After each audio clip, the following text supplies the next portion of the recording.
काका हो हमरा के रहिया बताई द, पानी भुलाइल तनी घरे पहुँचाई द।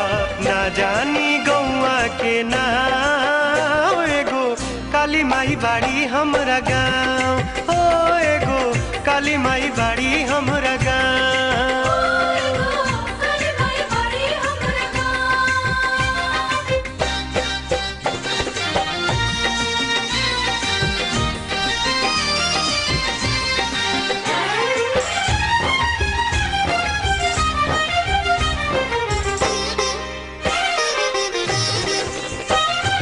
घूमे खाती आइल रही नवरात्र के मेला, छूटल सबके संग दादा हो गईनी अकेला।